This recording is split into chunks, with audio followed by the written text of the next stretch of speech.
asked you to do something for me and promise me that you would you do that?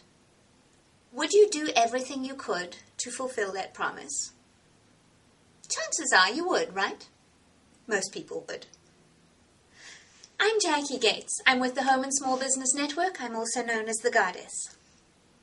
And the reason I ask you about this is because it fascinates me about how many people will move heaven and earth to fulfill a promise made to somebody else, and yet at the drop of a hat will cancel out or disregard a promise made to themselves. Now, I speak from experience here because I've been doing it myself for years, and it's only recently, in the past year or so, when I began to take promises that I made to myself as seriously as those promises I made to my kids, my husband, my friends, my customers, anybody, basically. That was the scary thing, is that I almost held a random stranger in higher regard than I held myself. Simply because that was illustrated by the fact that I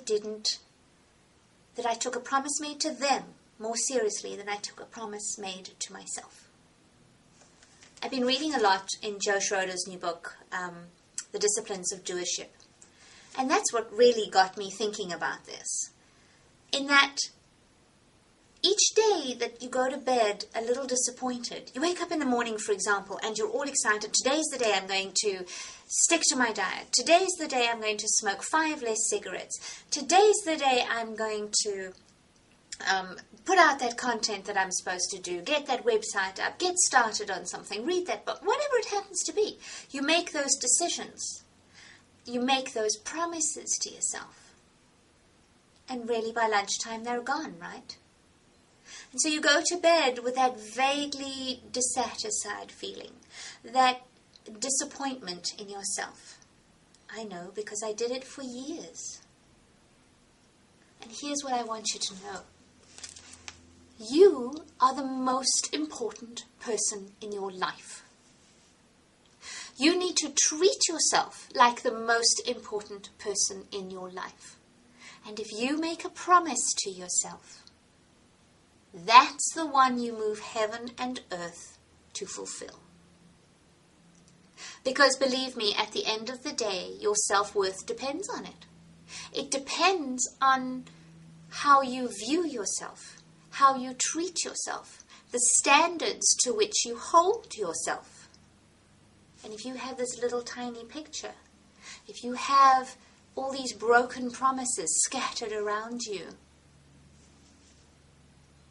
life will continue to provide you with how much you think you're worth.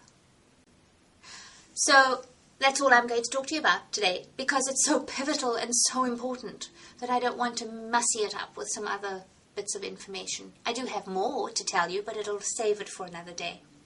All I want you to know is that you are worth so much more than you are currently manifesting.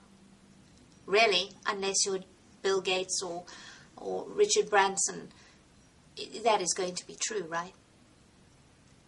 You are an incredible being.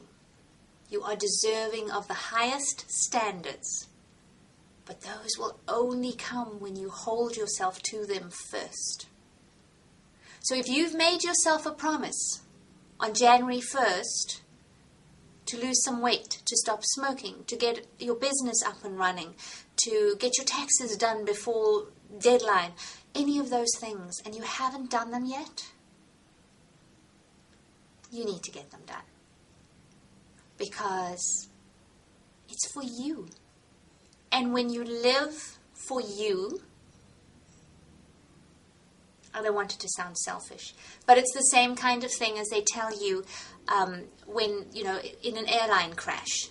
If you have small children with you, take your oxygen mask first and then get the children theirs, help them with theirs. It's the same kind of thing. You can't pour from an empty pitcher.